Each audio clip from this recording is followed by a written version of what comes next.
ব্যতিক্রম কিছু বলবো আজকে। আপনারা অবাক হবেন যে বিষ হজম করতে পারলে তারপরে সুখী হওয়া যাবে।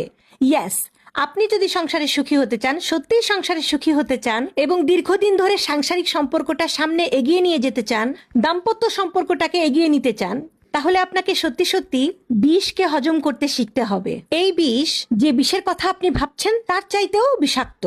এই বিষ, বোতলের যে বিষ খেলেই আপনি মারা যান, তার চাইতেও যন্ত্রণাদায়ক। কারণ এই বিষ আপনি খাবেন, আপনি একটু অর্ধেক যন্ত্রণা ভোগ করবেন বা লম্বা সময় ধরে যন্ত্রণা ভোগ করবেন, কিন্তু আপনি মরবেন না, আবার আপনি সুখী হবেন। ব্যতিক্রম কথা না? আমি জানি আমার এই ভিডিও শোনার পরে অনেকেই আমার সাথে দ্বিমত পোষণ করবেন এবং কমেন্ট বক্সে বিভিন্ন ধরনের কমেন্ট করবেন, করুন, কিন্তু এটা সত্যি কথা।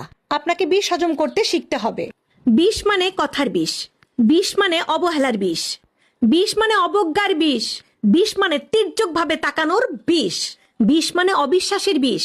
আপনি সংসারে দাম্পত্য জীবনে চলতি পথে অনেক ধরনের অভিজ্ঞতা অর্জন করবেন। আপনি যে রোমান্টিক সম্পর্কের প্রত্যাশায় দাম্পত্য জীবন শুরু করেছিলেন, দাম্পত্য জীবন আসলে ততটা রোমান্টিক নয়। এটা একটা অর্গানাইজেশন, এখানে আপনার সন্তান জন্মগ্রহণ করে। দাম্পত্য জীবনে দুইজন পার্টনারের অসংখ্য পার্সোনাল ইস্যু থাকে, পারিবারিক ইস্যু থাকে, আর্থিক ইস্যু থাকে, আবেগীয় ইস্যু থাকে, সামাজিক ইস্যু থাকে, বাচ্চা কাচ্চার ইস্যু থাকে। এত ইস্যু যেখানে হ্যান্ডেল করতে হয়, সেখানে রোমান্টিকতা আস্তে আস্তে কমতে থাকে, কমতে কমতে কমতে কমতে তলানিতে ঠেকে। একসময় দুজনের মধ্যে যে একটা রোমান্টিক সম্পর্ক ছিল, সেই সম্পর্কটার কথা ভুলে যায় মানুষ। তখন যখন দুজন রিকশায় ওঠে, তখন একজন তাকায় উত্তর দিকে, আরেকজন তাকায় দক্ষিণ দিকে। এই জন্য একজন বলেছিল যে রিকশায় যদি একজন নরনারী যায়, তাহলে তাকে দেখে সে একদম উনি বলে দিতে পারে যে এরা কি প্রেমিক প্রেমিকা নাকি স্বামী স্ত্রী।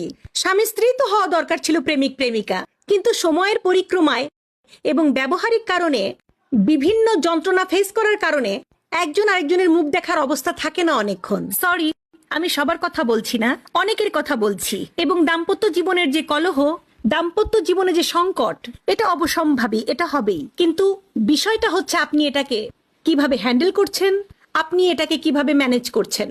আসলে আপনি আদৌ এটাকে ম্যানেজ করতে চাচ্ছেন কিনা। যদি ম্যানেজ করতে চান, তাহলে ওই যে বলেছি যে সব কুটু কথা আপনি মনে রাখবেন না।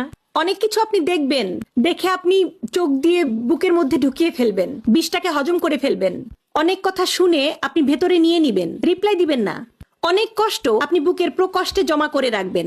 সবসময় যে কষ্টগুলো, কথাগুলো তীব্র তা নয়, অবহেলাগুলো তীব্র তা নয়, কিন্তু ছোট ছোট অবহেলা লম্বা সময় ধরে তীব্রতার জন্ম দিতে পারে। ছোট ছোট ঘৃণা লম্বা সময় ধরে বিরাট এক ঘৃণায় পরিণত হতে পারে। আপনি যদি বিষকে হজম করতে শেখেন, সুবিধাটা কি?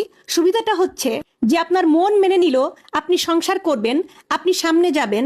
যদি ভালোবাসার ঘাটতি থাকে, দুজনের মধ্যে যদি দূরত্ব তৈরিও হয়ে যায়, একজন যদি আরেকজনের দিকে ভালোবাসার দৃষ্টিতে নাও তাকায়, তবুও সংসার করে যেতে হবে বাচ্চাদের কারণে।